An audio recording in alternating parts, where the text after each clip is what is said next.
9 বছৰৰ নীৰৱ অপেক্ষাৰ পাছত আজি ভৰিৰ তললৈ যেন আকৌ সময় ঘূৰি আহিল। হাই এভৰিৱান, মই ৰচনাৰা আকৌ এটা মিনি ব্লগলৈ আপোনালোক সকলোকে স্বাগতম জনাইছোঁ। বহুদিনৰ মনৰ একোণত লুকাই থকা আশালৈ মই আকৌ যাব ওলাইছোঁ আজি আজানপীৰ দৰগাহ। মোৰ লগত যাব মা, আণ্টি, নেনা আৰু আংকল। যিহেতু মই শিৱসাগৰত থকা 9 মাহ কমপ্লিট হৈ এতিয়া 10 মাহত সোমাব আৰু মোৰ বেছি দিন নায়েই, এবছৰ কমপ্লিট হ'ব, মোৰ ইণ্টাৰ্ণশ্বিপো শেষ হ'ব। ইয়াৰ পৰা যামগৈ যিহেতু, তো সেইকাৰণে বোলো ইয়াৰ পৰা ওচৰো হয় আৰু ঘৰৰ পৰা আহিবলৈ অলপ দূৰ হয় আমাৰ তিতাবৰৰ পৰা। ওচৰতে থাকোঁতে গৈ আহোঁগৈ। তো এয়া আংকল আণ্টিয়ে ক'লে ব'লা আজি যাওঁ।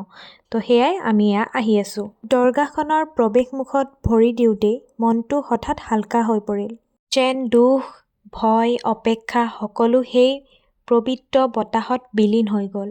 তাতে এখন দোকান আছিল য'ত আল্লাহু লিখা হেণ্ডমেড ফটো ফ্ৰেম পোৱা গৈছিল আৰু দুৱা দৌৰত লিখা এনেকুৱা ফটো ফ্ৰেম, ঘড়ী, সজোৱা কিছুমান বস্তু, তাত দুৱা লিখি থোৱা মানে গাড়ীত লগোৱা, কি চেইন, কোৰাণ শ্বৰীফ, সকলোখিনি বস্তু তাত মানে বিকিছিল। মই তেনেকৈ আচলতে একো লোৱা নহ'ল, আপোনালোক আহিলে ল'ব পাৰিব।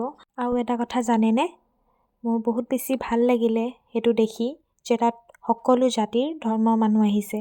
দৰগাহত মই নীৰৱতাৰে হাত উঠাই প্ৰাৰ্থনা কৰিলোঁ, হে আল্লাহ, মোৰ মা আৰু মই যেন সদায় এনেকৈ একেলগে থাকিব পাৰোঁ।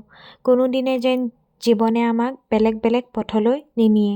মোৰ হৃদয়ত জমা হৈ থকা সৰু ডাঙৰ সপোনবোৰ যেন এদিন পূৰণ হয়।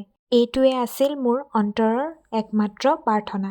দৰগাহৰ শান্ত পৰিৱেশত থিয় হৈ অনুভৱ কৰিলোঁ, বিশ্বাস মানে কি কেৱল শব্দ নহয়, ই এক অনুভৱ যিয়ে মানুহক ভিতৰৰ পৰা শক্তিশালী কৰে। তাৰ পাছত আমি গ'লোঁ ব্ৰহ্মপুত্ৰ নদীৰ পাৰলৈ। পাৰত থিয় হৈ অনুভৱ কৰিলোঁ, জীৱনো এই নদীৰ দৰে, কেতিয়াবা শান্ত, কেতিয়াবা উগ্ৰ, কিন্তু সদায় আগবাঢ়ি যায়। নদীৰ পাৰত অলপ সময় কটালোঁ। নদীৰ সৌন্দৰ্য, ঠাণ্ডা বতাহ আৰু শান্ত পৰিৱেশে মনটো সম্পূৰ্ণ ভৰাই তুলিলে। এই মুহূৰ্তবোৰ মোৰ বাবে বহুতেই বিশেষ। এই দিনটো কেৱল এটা ভ্ৰমণ নাছিল, ই মোৰ বিশ্বাস, মোৰ আশা আৰু মোৰ মাৰ প্ৰতি থকা ভালপোৱাৰ এক নীৰৱ কাহিনী। এই স্মৃতিবোৰ হৃদয়ত লৈ আগবাঢ়ি যাব বিচাৰোঁ। মিনি ব্লগটো ইমানেই আছিল।